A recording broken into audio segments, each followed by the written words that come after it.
بسم اللہ الرحمن الرحیم۔ السلام علیکم ناظرین، آج کی ویڈیو علامہ سید عقیل الغربی صاحب کی ہے، تو آئیں چلتے ہیں ویڈیو کی جانب۔ مختصر سا عمل دیکھتے ہیں اور بعد میں مختصر سا تبصرہ بھی کرتے ہیں۔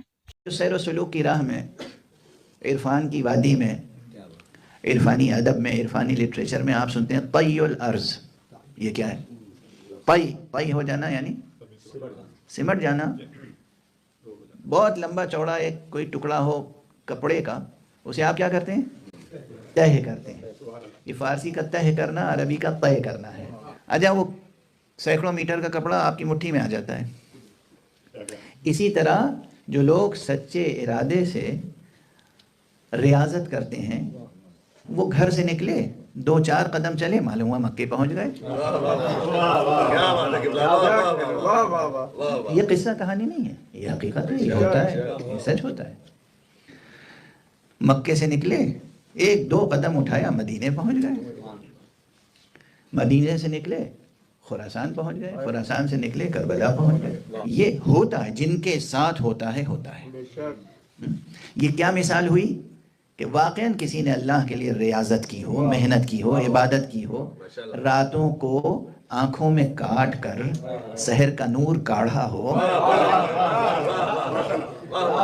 تو پھر یہ ہوتا ہے کہ اللہ سبحانہ و تعالیٰ کہتا ہے کہ اچھا اتنی طلب ہے ہماری تو لو، پھر ہم زمین تمہارے قدموں میں سمیٹ کے رکھ دیتے ہیں۔ اب عام انسان راستہ طے کرے گا تب پہنچے گا۔ یہ جو شخص ہے، اس کے لیے راستہ طے ہو جائے گا۔ کسی کو راستہ طے کرنا ہے، کسی کے لیے راستہ طے ہونا ہے۔ یہ حقائق ہیں۔ اسی طرح جس طرح طی الارض ہے، اسی طرح طی اللسان ہے۔ طی اللسان کیا ہے؟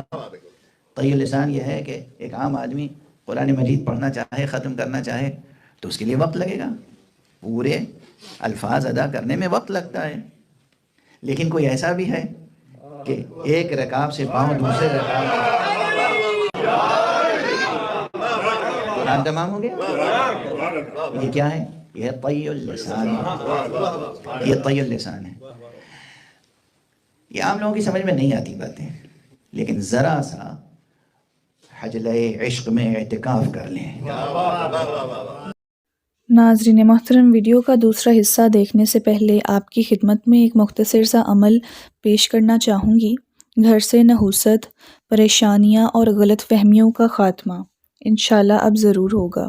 ہر نماز کے بعد ایک تسبیح روزانہ پڑھیں۔ اسم ہے یا ودودو یا سلامو۔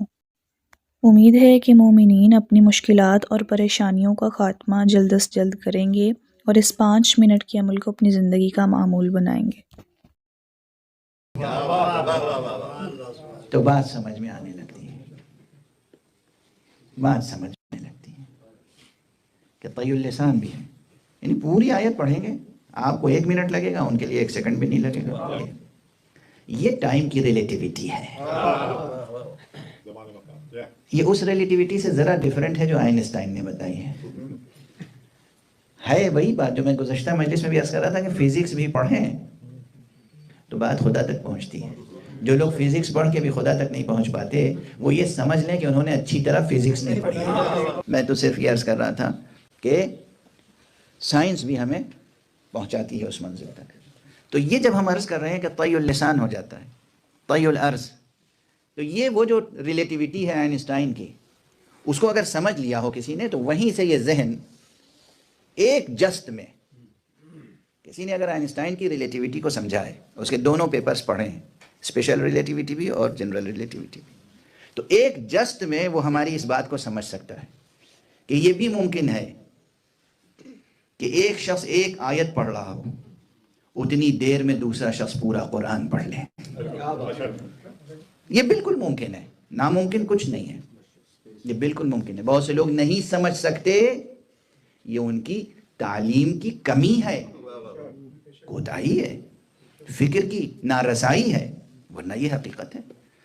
تو قرآن مجید یہ ہے طی اللسان، زمین کا سمٹ جانا، یہ ہے طی الارض۔ یہ 2 مثالیں اگر یاد نہیں تو اب یہ آخری جملہ کہ یہ کیا ہو رہا ہے، کس لیے یہ مثالیں قائم ہو رہی ہیں کہ ایک طویل سفر مختصر ہو جاتا ہے۔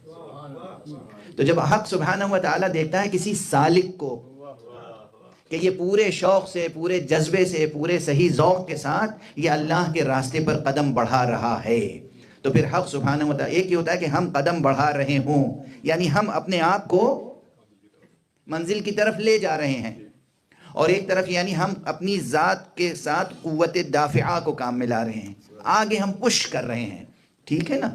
اور جب ہماری یہ صلاحیت پورے اخلاص کے ساتھ ثابت ہو جائے تو پھر ادھر سے ایک جاذبہ ہوتا ہے جو جذب کر لیتا ہے، اور اس سالک کو تمام حال و قال و مقال و منازل سے اور مقام تک پہنچا دیتا ہے، اس مقام تک جو مقام تسلیم و رضا و توکل ہے، اور جس کو وہ جذب کر لے وہ مجذوب کہلاتا ہے۔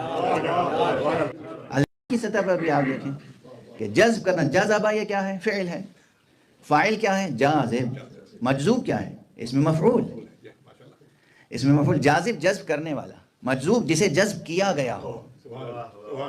یہ اور بات ہے کہ واقعاً جسے وہ جذب کر لے پھر دنیا اس کی نگاہ میں کیا ہوتی ہے؟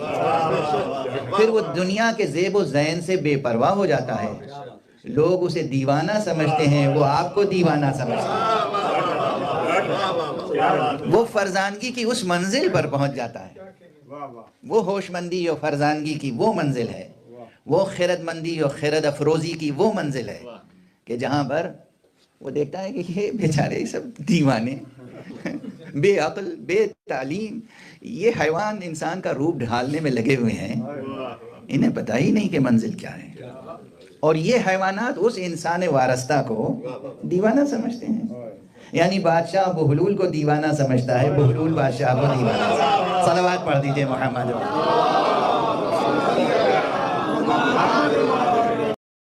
ماشاءاللہ، جزاک اللہ، بہت خوب۔ آج کی اس ویڈیو میں علامہ سید عقیل الغربی صاحب نے اپنے ایک مخصوص انداز میں رہتے ہوئے بیان کیا ہے، نہایت ہی خوبصورت انداز میں بیان کیا ہے۔ ماشاءاللہ مولانا صاحب کا انداز گفتگو انتہائی معتبر ہوتا ہے، اور ویڈیو کے آخر میں مولانا صاحب نے کیا ہی خوب فرمایا ہے کہ انسان کا اللہ کی طرف یا اللہ کے راستے کی طرف قدم بڑھانا اور دل سے قدم بڑھانا، ان دو چیزوں میں فرق کرنا بہت اہم چیز ہے۔ اگر انسان صدق دل کے ساتھ اللہ کے راستے پر نہیں چلتا تو وہ منزل کامل تک ہرگز نہیں پہنچ سکتا۔